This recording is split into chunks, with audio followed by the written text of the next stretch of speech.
Boa noite. Como os nossos visitantes, mais uma vez, sejam bem-vindos, né? Nós estamos fazendo o estudo da Epístola de Paulo aos Filipenses. Eu gostaria que nós abríssemos no capítulo 3. Semana passada nós meditamos no verso 1 e hoje nós vamos continuar ainda nesse mesmo bloco e vamos ler os versos de 1 a 3. Filipenses capítulo 3, os versos de 1 a 3. Nossa versão é a CF, Almeida Corrigida e Fiel. Diz assim o texto: Resta, irmãos meus, que vos regozijeis no Senhor. Não me aborreço de escrever-vos as mesmas coisas e a segurança para vós. Guardai-vos dos cães, guardai-vos dos maus obreiros, guardai-vos da circuncisão, porque a circuncisão somos nós, que servimos a Deus em espírito e nos gloriamos em Jesus Cristo e não confiamos na carne. Que Deus possa nos abençoar nesse estudo, irmãos. Reparem que aqui nós temos uma pequena questão de hermenêutica, a interpretação aqui do texto. A questão é a seguinte: em que o apóstolo Paulo estava pensando quando ele escreveu: não me aborreço de escrever-vos as mesmas coisas e é segurança para vós?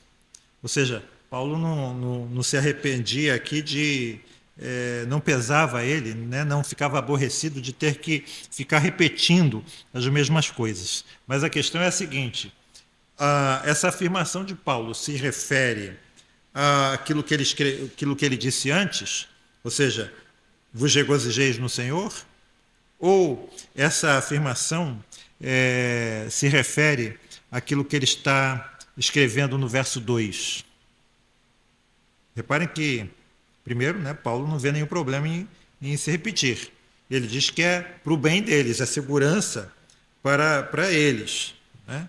E logo a seguir, no verso 2, ele repete por 3 vezes uma expressão: guardai-vos. De quem? Dos maus obreiros, desculpe, dos cães, dos maus obreiros e da circuncisão. Alguém tem alguma palavra diferente nessa versão, hein? Da cortadura. Da cortadura, né? Algumas versões da ACF falam cortadura, inclusive as mais antigas, né? A versão de 1843, por exemplo, é cortadura, né? Então, a ARA coloca aqui no lugar de guardai-vos, acautelai-vos. Ou seja, fiquem prevenidos, né? Estejam atentos, não baixem a guarda com relação a essas coisas. Então, reparem, tanto faz a gente interpretar com relação ao que ele disse antes, como também com relação ao que ele está dizendo agora. E reparem que ele se repete, não é um aborrecimento para o apóstolo Paulo ter que repetir, e representa segurança para os filipenses que Paulo repita isso. E reparem aqui, então, irmãos, os detalhes do texto. Contra quem os filipenses precisavam estar prevenidos, né? Em primeiro lugar, os cães. Em segundo lugar, os maus obreiros.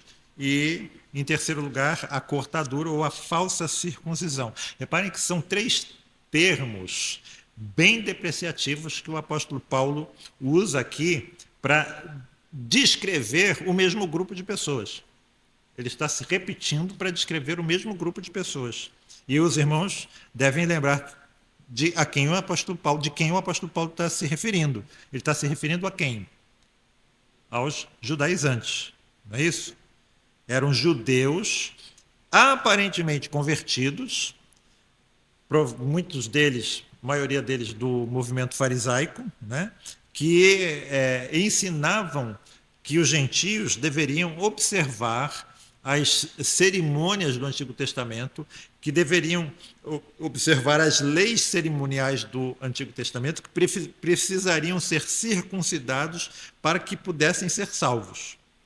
Se vocês não se circuncidarem, não é, e não obedecerem todas essas cerimônias, o templo ainda estava de pé, né, vocês não podem ser salvos. Nós encontramos, por exemplo, essa informação no livro de Atos, no capítulo 15.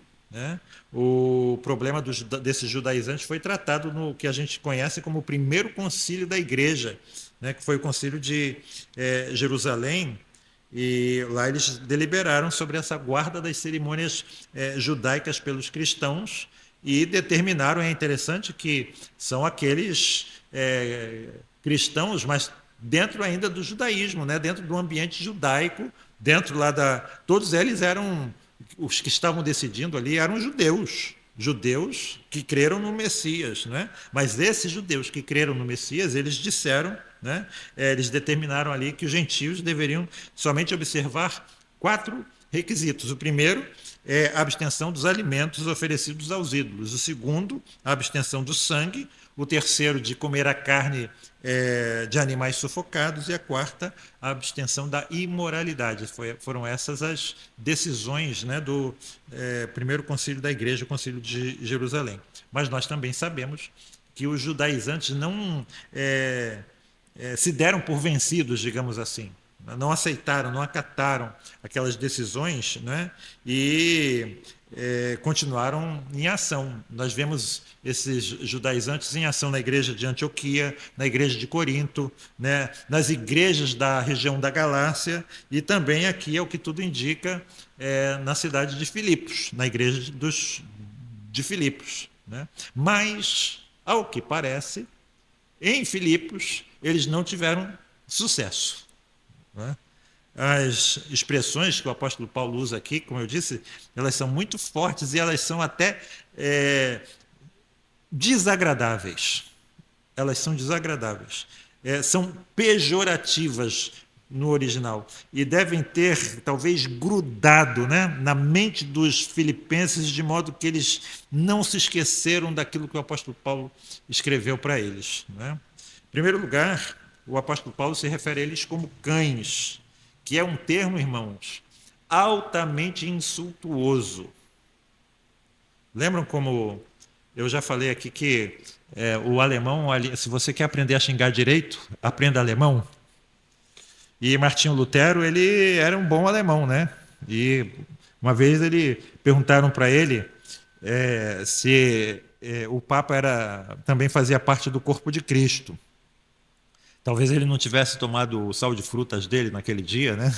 Estava meio mal-humorado. E ele disse sim, o Papa também faz parte do corpo de Cristo. Assim como o escarro, a urina, as fezes, o sangue e o suor fazem parte do corpo humano. Né? Então, assim, reparem aqui como é a coisa. Né? E esse termo que o apóstolo Paulo usa, talvez se a gente pudesse comparar, talvez assim, são os idiotas, são os ridículos. E mais ainda, talvez se a gente pudesse chegar perto, talvez seja o mesmo que hoje chamaram uma mulher de vaca. Né? Imaginem. Um termo altamente insultuoso aqui. Os cães, naquela época, eram animais semi-selvagens, né, que andavam em bandos pelas cidades e eram muito perigosos. E o judeu chamavam os gentios de cães, né, de forma muito pejorativa, de forma muito depreciativa. E reparem aqui, então, que o apóstolo Paulo está invertendo a mão. Ele está chamando agora os judeus, os judaizantes, né, de cães. E a gente vê como, talvez, matilhas de cães semi-selvagens, aqueles judaizantes, eles viviam espreitando as comunidades gentílicas, né, as comunidades cristãs gentias, e eles estavam como que prontos para avançar sobre elas, prontos para atacar essas comunidades. Então o apóstolo Paulo está usando aqui uma figura muito forte, muito, como eu disse, insultuosa. Em segundo lugar, ele fala de maus obreiros. Eles diziam que eram obreiros cristãos. Talvez eu esteja usando aqui a palavra cristãos de uma forma um tanto quanto anacrônica, né? Discípulos do Messias, discípulos do Senhor Jesus, ou como diziam eles pertenciam também ao caminho, né? E eles eram muito bem recebidos nas comunidades gentias. as pessoas ainda tinham aquela noção, né, como alguns novos convertidos têm, que nas igrejas sempre vai tudo muito bem, que não há problemas, que todos os cristãos são gente boa, que não tem ninguém mal intencionado, né? Que todos realmente nasceram de novo, não existe nenhum lobo, né? Aquela ideia, né? E naquela época, mais do que hoje, qualquer homem podia falar à congregação, né?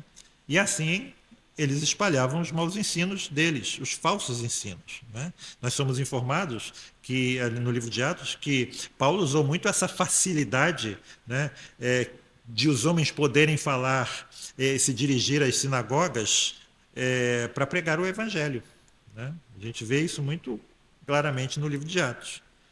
Então o caso, irmãos, não é impedir, né, a priori, né?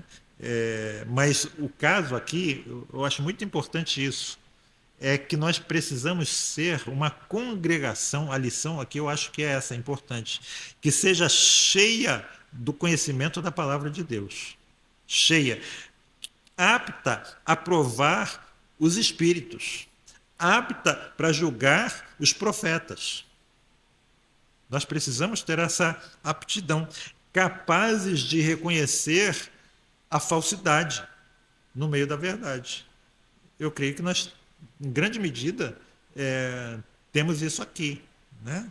Então nós temos que ter sempre essa capacidade de discernir a verdade da falsidade. Então, assim, mais do que impedir que as pessoas falem, a gente tem que ter essa capacidade. Eu lembro, né, uma vez que eu li uma pergunta que fizeram a Angela Merkel, que foi a primeira-ministra da Alemanha. Não sei se ela foi uma boa primeira-ministra ou má primeira-ministra. Ela é filha de pastor luterano, né? E cresceu no lado oriental da Alemanha. E há um certo mérito, né, o pai ser pastor luterano no meio de um país comunista. Mas perguntaram para ela se na Alemanha não havia islamismo demais. Ela disse não, o problema é que há cristianismo de menos. É isso? Talvez, se a gente parar para pensar em termos mais, digamos, com os óculos divinos, a igreja está tendo uma grande oportunidade de evangelizar os muçulmanos quando essa oportunidade é praticamente zero nos países originários deles, né? É impossível você evangelizar tão abertamente os muçulmanos do que quando eles estão aqui no mundo ocidental. Talvez Deus esteja fazendo isso justamente com esse propósito. Espero que a igreja se levante, né, e se desperte com relação a essa questão. Mas então, nós vimos aqui cães, falsos obreiros, e aqui ele fala de falsa circuncisão ou cortadura, né? A circuncisão, nós sabemos, é um sinal legítimo, é um sinal da aliança no Antigo Testamento. Foi Deus quem estabeleceu a circuncisão. Não havia nada de errado com a circuncisão, né, em si. Mas o errado é ensinar que a circuncisão era essencial para a salvação. Esse era o erro, né? E ainda mais errado é ensinar apenas, digamos, o ato literal da circuncisão, sem se preocupar com o significado espiritual da circuncisão. Os próprios profetas do Antigo Testamento falaram do dia em que Israel seria circuncidado não no prepúcio, mas no coração.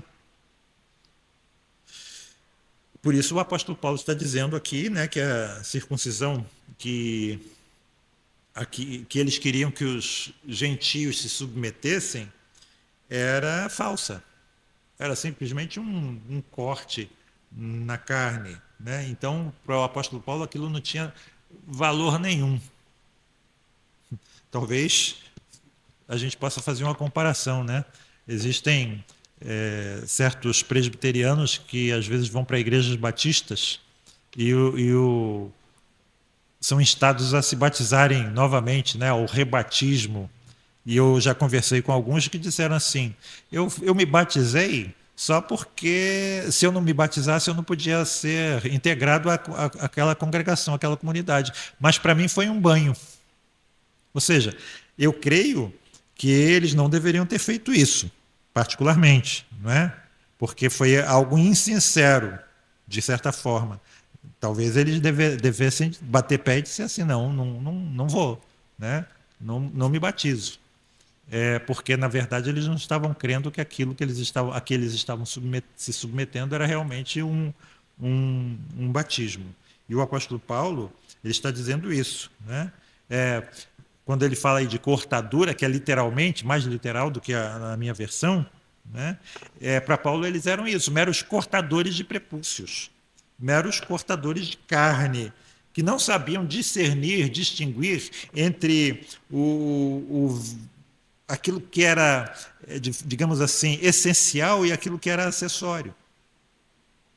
Se eles soubessem discernir, eles sabiam que aquilo já tinha, a circuncisão já tinha sido substituída pelo batismo, com o mesmo significado. Por isso, reparem, irmãos, que o apóstolo Paulo, no verso 3, ele diz assim, porque a circuncisão somos nós, em oposição a eles. E alguns podem, algumas versões, acrescentam aqui, porque a verdadeira circuncisão somos nós. Ok? Não aqueles que foram circuncidados fisicamente, mas aqueles que foram circuncidados no coração. E a seguir, o apóstolo Paulo ele vai listar 3 características dos verdadeiros circuncidados. Reparem, primeira característica é: nós servimos a Deus em espírito ou no espírito. A palavra servir aqui é uma palavra muito interessante no original. É latreo, que vem de latria. Latria é, seminaristas, a adoração, certo? A adoração. Essa palavra aqui também é a mesma palavra usada na Epístola aos Hebreus para descrever o serviço que os sacerdotes faziam no templo. Okay? E é usada também em Romanos capítulo 12, versículo 1, que todo mundo conhece. Né? Então, a adoração da verdadeira circuncisão é espiritual. É o verdadeiro serviço. É o serviço espiritual. Reparem, o apóstolo Paulo está como que dizendo assim, a versão na linguagem de hoje, ela fala um pouco isso. Não se trata aqui de executar certos rituais, né, de fazer certas genuflexões, de fazer certos gestos. Não se trata disso. Não se trata de cerimônias ou de rituais. Esse serviço, essa adoração é uma adoração no espírito, ou em espírito, como em João capítulo 4. Os verdadeiros adoradores adorarão o Pai em espírito e em verdade. São esses os adoradores que o Pai busca, disse Jesus. Então, o que significa em espírito e em verdade? Significa que nós não nos apoiamos em sentidos físicos. Nós não nos apoiamos em edifícios suntuosos. Nós não nos apoiamos em vestes clericais, em estolas e togas. Nós não nos apoiamos em qualquer tipo de coisa que possa apelar para as nossas emoções, como luzes coloridas, como música apelativa, como coreografia no culto. Repararam como, né, a gente vê como certos cultos são elaborados justamente para apelar aos homens, aos sentimentos dos homens? Como se fosse aquilo que a gente chama, né, um culto antropocêntrico e não um culto teocêntrico. A gente, às vezes, eu me lembro que uma vez eu fui naquela igreja que tem lá em Vila Isabel, na 28 de setembro. Esqueci o nome da igreja agora. Uma igreja grande. Bom, é uma igreja, você entra, né, e ali no altar tem uma imagem imensa, suntuosa de Maria. Né? Aquela imagem grandiosa. Aí você está entrando, né? E aí você olha para trás, para o lado da porta, e tem Jesus pendurado na cruz. né? Nós não concordamos com nenhuma das duas coisas, mas aqui você tem uma, de certa forma, uma mensagem. Qual é a mensagem? Maria na frente e Cristo atrás. E nós não concordamos com isso, né? Mas nós também fazemos isso. Nós colocamos um homem bem grandão aqui e Jesus do lado de fora. Em certos cultos em que nós vemos o homem no centro, as necessidades do homem no centro, né? E o apóstolo Paulo está dizendo exatamente isso, que nosso serviço é um serviço espiritual. Reparem a segunda característica aqui, nós nos gloriamos em Jesus Cristo. Nós nos gloriamos em Jesus Cristo. Reparem, o apóstolo Paulo ele fala na Epístola aos Filipenses que os filipenses, reparem, a cidade de Filipos, como nós vimos, foi uma cidade estabelecida, era uma colônia romana, não é isso? Os soldados romanos, depois da sua aposentadoria, normalmente ganhavam lotes de terra e a igreja de Filipos foi uma cidade estabelecida para alojar esses soldados aposentados e eles tinham a cidadania romana, embora estabelecidos na Ásia Menor. Eles se orgulhavam da sua cidadania romana, mas o apóstolo Paulo ele diz aos filipenses que a cidadania verdadeira deles estava no céu, eles não deveriam se orgulhar da cidadania romana. Também eles não deveriam se orgulhar da sua cultura, nem dos seus, digamos assim, rituais, e nem de serem irrepreensíveis com respeito aos mandamentos da lei, como nós vemos aí no verso 4 do capítulo 3. O apóstolo Paulo está falando sobre ele, né? Então o apóstolo Paulo está dizendo, eu não me orgulho daquilo que eu faço por Cristo, né? Mas eu me glorio do que Cristo faz por mim. É disso que nós devemos nos gloriar. Não da obra que eu faço por ele, mas da obra que ele faz por mim. É ele que deve ser exaltado. Ele é o único que merece toda a nossa glória. Nós não devemos nos orgulhar da nossa firmeza doutrinária, da nossa ortodoxia, das nossas convicções fortes, nós as temos, de fato, da nossa capacidade de discernir. Tudo isso nos foi dado por ele. Se nós temos essa capacidade de entender certas coisas que a grande parte das pessoas não entendem, não é porque nós somos mais espertos, mais inteligentes, mais cultos, mais nobres do que os outros. Deus nos deu isso. Nós sabemos. A coisa mais contraditória que nós temos é um calvinista orgulhoso de si. Se nós entendemos a doutrina, né? Tudo isso vem dele. Tudo que nós temos de bom vem dele. E, em terceiro lugar, nós não confiamos na carne. Não confiamos na carne. Vocês lembram do significado da palavra carne, sarx, no grego, né? É a nossa condição humana em rebelião contra Deus. O Rômulo, na hora da oração dele, ele falou muitas vezes, não é mais de uma vez, repetiu muito, né, como Paulo repetia, que nós somos miseráveis. Miseráveis. Lembram do C.S. Lewis, né? Quando um grupo de anglicanos fez uma petição lá na direção central lá da igreja anglicana, pedindo para cortar certos hinos do inário, hinos que se referiam que eles precisavam cantar que nós somos miseráveis pecadores.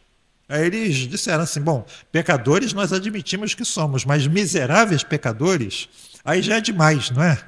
Já é demais. E o C.S. Lewis ele disse que é um sinal da decadência da igreja quando certos crentes começam a se incomodar com certos termos que eram facilmente aceitos por cristãos do passado, por gerações anteriores, mas agora ferem suscetibilidades.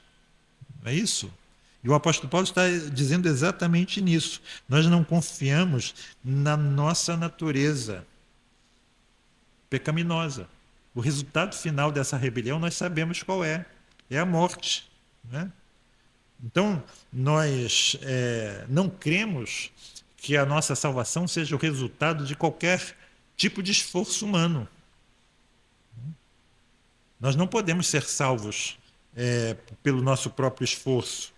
os judaizantes, eles acreditavam que a salvação seria dada a eles como pagamento pelos esforços que eles estavam empreendendo, como uma recompensa pelos méritos deles, que eles adquiriam pela obediência que eles diziam que estavam prestando a Deus. Reparem aquela frase do Josemar Bessa, né? Uma tonelada do nosso suor não vale não vale nada em comparação com a gota do sangue que Cristo derramou. Você pode suar toneladas de suor, não tem valor nenhum diante de Deus em relação a uma gota do sangue de Jesus. Mais adiante, o apóstolo Paulo, ele vai fazer um desafio àqueles falsos mestres. Ele vai desafiar aqueles falsos mestres que comparassem as credenciais deles com as credenciais do apóstolo Paulo. Reparem, irmãos, nós sabemos disso. Se havia alguém nesse mundo que poderia confiar em méritos, era Paulo, não é? Eu sempre gosto de lembrar, né, que Paulo está para nós quase como Maria está para os católicos, né? Então, se alguém pudesse confiar em mérito, era o apóstolo Paulo. Mas mais adiante nós vamos ver com muita clareza, a importância que o apóstolo Paulo dava às próprias credenciais que ele tinha para ganhar a salvação. Quem conhece a Epístola aos Filipenses sabe como ele considerava todas essas coisas.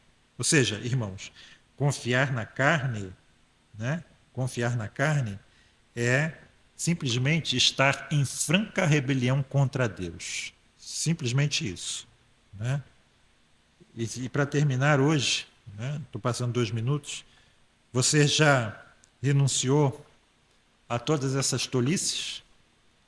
Você já renunciou a essa atração que às vezes as pessoas têm como mariposas que vão em direção ao fogo e se queimam, a essas coisas tolas que se fazem em muitos cultos? Né? Você realmente serve a Deus em espírito? Você realmente se gloria em Jesus Cristo e não em você mesmo? Você já crucificou a sua carne e as obras da carne e está de fato vivendo no Espírito? Essas são as questões que o apóstolo Paulo nos apresenta aqui nesses versículos 2 e 3. E que a gente possa meditar nisso, meditar na santa palavra de Deus. Paulo escreve, como nós sabemos, inspirado pelo seu Santo Espírito. Que Deus nos abençoe. Amém. Vamos orar. Pai Celeste, obrigado, Senhor Deus, por esses momentos de muita tranquilidade, de paz que passamos aqui. É bom orar, Senhor Deus. É bom levar a Ti, Senhor Deus, todas as nossas aflições. Nós sabemos, Senhor Deus, que há aqui corações aflitos, Senhor Deus. Que a oração acalme, Senhor Deus, os batimentos do nosso coração. Nós sabemos que o Senhor está no nosso futuro, quanto esteve no nosso passado. O mesmo Deus de ontem é também hoje presente e será amanhã também presente em nossas vidas. Por isso, que não nos preocupemos, Senhor Deus, com o amanhã. Basta cada dia o seu próprio mal. E que possamos fazer a nossa parte confiados, Senhor Deus, que o Senhor sempre faz a tua parte, porque o Senhor é fiel e nunca desampara aqueles que te buscam, Pai Santo.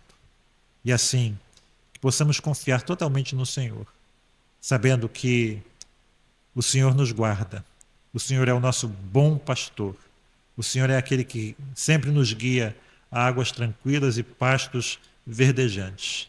Mesmo que, embora passemos por mares tumultuados, Senhor Deus, por ondas às vezes tão grandes que parece que vamos sossobrar, nós sabemos em quem temos confiado, Senhor. Nós sabemos que o Senhor sempre nos socorre e sempre nos socorrerá. E assim que possamos confiar em Ti, na nossa doença, na nossa falta de trabalho, às vezes na nossa falta de recursos financeiros, que o Senhor possa recompensar, Senhor Deus, aqueles que te buscam, Senhor Deus. O Senhor é recompensador daqueles que te buscam, mas é necessário também que aqueles que te busquem saibam que o Senhor, de fato, está nos céus ouvindo as nossas orações. Que possamos reconhecer-te, Senhor Deus, e ver-te, ó Deus invisível, nas respostas que tu nos dás e tu nos darás. Nós te louvamos, te agradecemos e te bendizemos, Senhor Deus. Te agradecemos pela presença dos nossos irmãos que nos visitam hoje, que o Senhor esteja abençoando as suas vidas, sua família, que o Senhor possa estar guardando, Senhor Deus, na mudança que eles fizeram, na nova cidade, Senhor Deus, onde eles estão vivendo, Pai Santo. Guarda-os em nome do Senhor Jesus. Nós te oramos e te agradecemos, ó Pai. Glória seja ao Pai, ao Filho e ao Santo Espírito, como era no princípio e hoje para sempre.